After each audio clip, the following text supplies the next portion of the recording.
I installed and started Grimm's Hollow without looking up any information about the game ahead of time. If I could do that for every game I play, I think I would enjoy most of them a little more. As soon as the title screen showed up, I instantly knew this was an RPG Maker game. See, I used to play with RPG Maker 2000 in the past, making a couple more or less finished games, although none of them were commercial projects. And I fiddled a little bit with RPG Maker 2003 as well, which is the engine this game is built on. Contrary to popular belief, you can do more with RPG Maker than use the menu system and layout it comes with, or even the combat system it defaults to. Someone even made a Pac-Man clone in RPG Maker 2000 way back then. That's the basis of my handful of complaints about this game, but let's start with the good stuff. Grimm's Hollow tells the story of Lavender, a girl who suddenly finds herself surrounded by weird masked creatures in a place called, well, Grimm's Hollow, named after Grimm, the boss of the Reapers. She has been turned into a Reaper herself because she died, and as a Reaper, she has the new job of reaping ghosts so that they can pass on to the afterlife. A Reaper is supposed to do their job until their own spirit energy is completely full, signifying they're ready to move on to the afterlife themselves, if they want to. She doesn't remember how she died, but what she does remember is having a little brother, Timmy. Nobody seems to know of any Timmy, but thankfully she's able to find him. Sort of. Timmy was supposed to be alive, but somehow he got into the hollow and someone or something took his soul.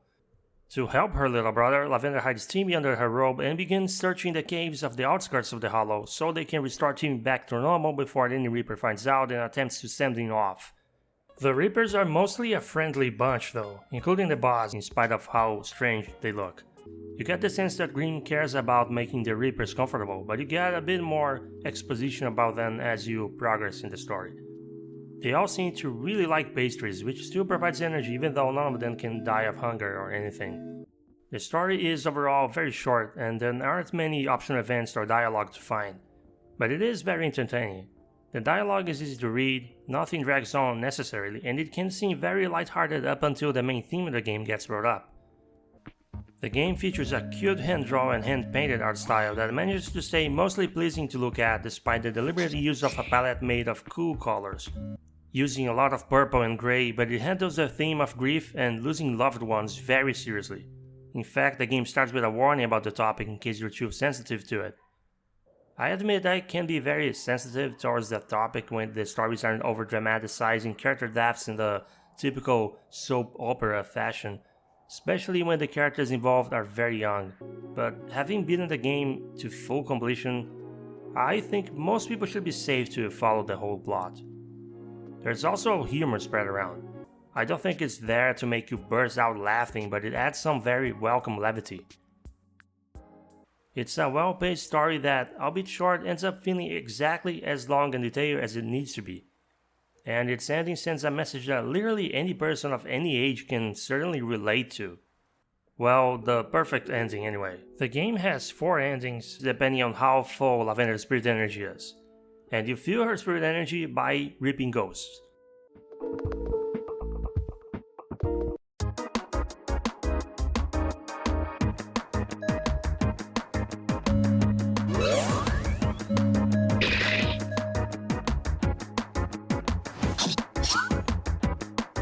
Reaping involves a turn-based battle against a group of ghosts.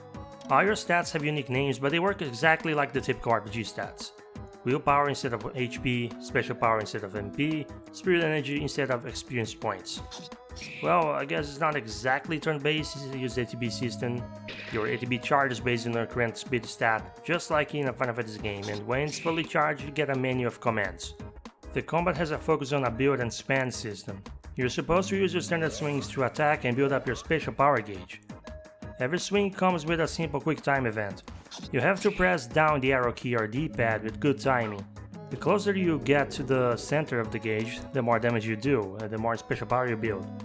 Special attacks aren't accompanied by any special input, and each of them has a unique effect, like piercing through a ghost's defenses or absorbing damage as willpower. The only other instance of quick time event is the evasion mechanic, which comes into play when enemies use a strong attack. To learn new skills or increase Lavender stats, you spend the spirit energy you get from reaping, helping other reapers found somewhere in each cave, or collecting it from the center in some spots. If you want to unlock the best ending, you can and should get enough spirit energy to unlock and max everything. Maxing stats is actually really easy to do. There is pretty much no grinding required in this game.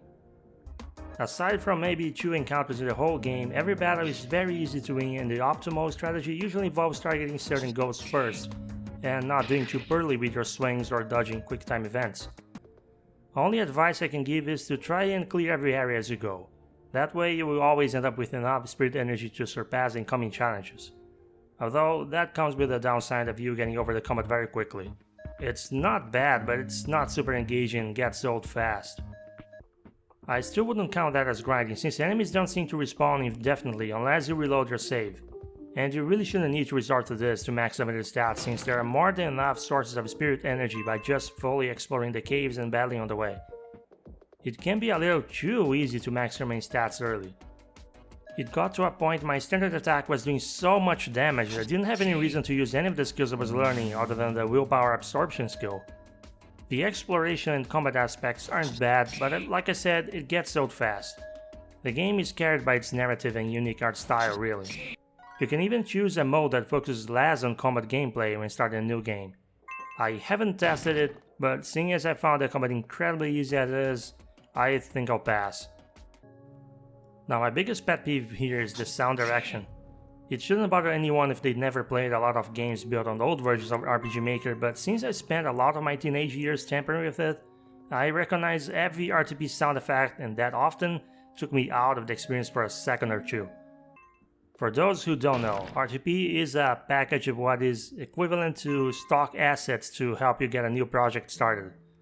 There is no rule against commercializing games that use the RTP in their final release, but it's a choice that tends to cheapen the production quality. Then again, this is technically not a commercial product and it was basically a solo project, so I can't be harsh on this decision. Besides, the visual presentation makes up for it. The music in the game is very minimal, but effective. It's not tremendously memorable, but it complements the story. The game's short length works in its favor considering how I felt about the gameplay. You can beat it under 2 hours. I got the best ending in about 2 hours and 8 minutes or so.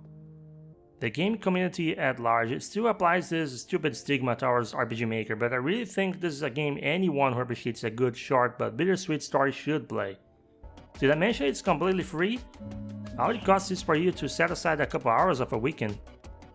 Again, this is essentially a solo project. It's more of a personal art piece than a fully fledged game that wants to challenge your skills. If that sounds interesting to you, go to the Steam store and download Grimm's Hollow. So yes, I highly recommend Grimm's Hollow, during Halloween season or otherwise. Those are my thoughts about the game. I'd love to read your thoughts in the comments if you played this one before. And as always, if you enjoyed the video, give us a little support by subscribing to our channel and look forward to more reviews to come. Happy Halloween and thanks for watching. See you in the next video.